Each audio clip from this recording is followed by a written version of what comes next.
yang bersamaan dengan kufur. Jadi bukan munafik lawannya mukmin, bukan. Jadi ini orang ini hanya menunjukkan gejala-gejala orang munafik dan menunjukkannya itu persis sekali, ciples sekali. Jadi bisa babi hadhil khisal, karena sifat-sifat tersebut yang itu adalah khas orang-orang munafik, maka dia menjadi persis ciples, benar-benar serupa dengan orang munafik. Qala ba'dul ulama, sebagian ulama berpendapat, wa hadza fi man kanat hadhil khisal ghalibatan alaihi. Dan ini orang yang disebut sebagai persis seperti orang munafik itu hanya orang-orang yang sifat-sifat yang tadi, mau yang 3 atau yang 4 itu dominan, dominan alaihi pada orang tersebut. Jadi yang namanya bohong itu sudah menjadi makanan sehari-hari. Yang namanya jalir janji itu sudah menjadi hiasan diri sehari-hari.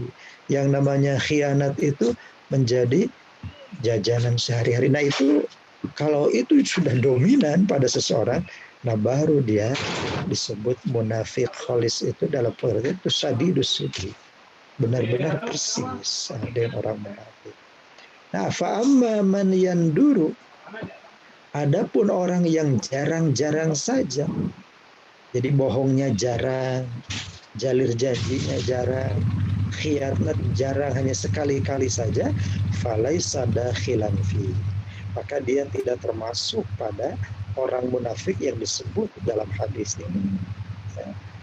Wa wasfuhu bil khulus, dan menyifati orang yang munafik tadi dengan kata khulus, munafikon kholison tadi, itu liyadulla, untuk menunjukkan ala annal murad, bahwa yang dimaksud bil nifaq, dengan kemunafikan huna, dalam konteks ini, dalam konteks ayat-ayat munafik ini adalah an-nifaqul amali, yaitu kemunafikan praktis, kemunafikan amaliyah. Lal imani, bukan kemunafikan patakada, keimanan, bukan keyakinan. Jadi ini tuh hanya perilaku munafik saja, bukan keyakinan munafik. Ya. Karena kalau munafik dalam konteks keimanan, itu mah berarti fidarkil asfal. Ya. Itu mah berarti itu melawan dari mukmin. Nah, ini bukan dalam konteks iman, ini dalam konteks perilaku kegiatan. Ya. Awin nifak al-urfi, atau nifak yang kebiasaan, yang custom, ya, itu uruf. Jadi kebiasaan munafik itu, jadi perilaku adat istiadat sehari-hari. La syar'i, bukan kemunafikan menurut syariat, dalam perspektif syariat, yaitu munafik yang lawannya mukmin itu. Wa ma'nahu, artinya adalah anna hadhil khisal, bahwa sifat yang 3 ini atau yang 4 ini adalah khisalun nifaq, adalah sifat-sifat khas kemunafikan. Wa sahibuha, dan para penyandangnya, penyandang sifat-sifat tersebut, syabihun, menyerupai, bil munafik, dengan orang munafik, fi hadhil khisal, dalam sifat-sifat ini, menyerupainya, yaitu menyerupai suka bohong, menyerupai suka jalir, menyerupai suka hianat. Wa mutakhalliqun bi akhlaqin, dan berperilaku, berakhlak seperti akhlak orang munafik. Ya. Fa innan nifaq, karena sesungguhnya kemunafikan, wa izharu ma yubatinu khilafah, dalam menunjukkan apa yang dia sembunyikan, yang berbeda dari apa yang dia tunjukkan. Itulah munafik, mengatakan A padahal di hatinya B, ya, itu bohong. Wa hadzal makna, dan arti ini maujudun fi sahibi hadzal khisal, ada pada penyandang sifat seperti ini. Ya. Jadi arti ini, yaitu arti yang tadi anna hadzal khisal hisalun nifaq, itu ada pada orang yang suka berbohong, yang suka jalir janji, yang suka khianat. Wa yakunu nifaqu fi haqqi man haddatsahu.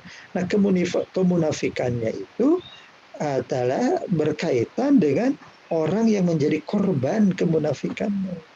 Misalnya kalau uh, berbicara berarti dia menjadi munafik dalam perspektif orang yang dibohonginya. Kalau berjanji, dia munafik dalam perspektif orang yang dijalirinya, dijalir janjinya. Kalau diberi kepercayaan, oh dia munafik di hadapan orang yang dikhianatinya dan seterusnya begitu. Ya, jadi man haddasahu wa wa'adahu wa tamanahu wa khosamahu wa ahadahu minan nas. Jadi dia itu disebut munafik dari perspektif orang yang menjadi banyak. Bagi orang lain yang tidak dibohongi, dia tidak munafik. Ya. Dari orang lain yang tidak dihianati, dia tidak munafik. Dia hanya munafik di hadapan orang yang menjadi korbannya. Jadi la annahu munafikun fil Islam, bukan dia itu munafik dalam agama Islam, dalam perspektif Islam, tidak. Ya. Karena kalau dalam perspektif Islam berarti yuzhiruhu, dia menampilkan keislaman, wa huwa yubtinul kufra, sementara dia menyembunyikan kekufuran. Nah, itu yang munafik asli, yang tulen, ya. Tuh. Walam yuridin nabi, dan nabi tidak bermaksud dalam hadis ini bihadza, dengan orang munafik yang ini, yaitu yang lawan dari muslim atau mukmin. Ya. Annahu munafikun nifaqal kufri, bahwa dia munafiknya itu nifak kekufuran, bukan nifaqal kuffari al mukhallidina fid darkil asfal minan nar. Jadi Nabi tidak bermaksud itu. Jadi di dalam hadis ini yang disebut munafik oleh Nabi itu maksudnya bukan munafik yang berlawanan dengan muslim atau yang berlawanan dengan mukmin, yang mengungkapkan keislaman tetapi hatinya kufur, yang itu ada di langgeng di dalam neraka, kan di kerak neraka. Bukan itu yang dimaksud oleh Nabi. Jadi hati-hati, jangan sembarangan menyebut orang munafik. Gitu. Apalagi kalau kata munafik ini digunakan oleh setan untuk memerangkap kita dalam kemaksiatan, ya. Misalnya ada orang lagi pacaran, ya, berkholwat, menyendiri berdua misalnya. Lalu ada orang lewat terus ditegur. Lalu si yang berdua ini bilang, wah, tong munafik apa hayang. Nah, tidak bisa ini. Kata munafik ini sedang dimanfaatkan oleh setan untuk menjebak orang yang tadi menegur supaya nurutan duaan ke bobogohan. Ini setan ini pintar, lebih cerdas daripada santri-santri al-Islam. Jadi menggunakan istilah-istilah ini untuk menjebak, gitu ya. Kalau ada pejabat, ya, harus melihat teman sejawatnya korupsi, lalu diingatkan, itu Bang Rakyat. Lalu orang yang korupsinya bilang, mana kita hayang ulah munafik lah. Nah, ini penggunaan kata munafik disalahgunakan oleh setan untuk menjebak kita. Akhirnya orang begitu dibilang tong munafik dan manege hayang, dia siap, mana orang munafik cenah. Ya, saya ke mau munafik itu harus korupsi we, celaka kalau sudah begitu, ya. Saya ke mau munafik rek bobogohan, itu udah celaka kalau begitu. Jadi jangan terperangkap oleh kecerdikan setan menggoda kita dengan menggunakan hadis-hadis seperti ini. Wabillahi taufiq wal hidayah.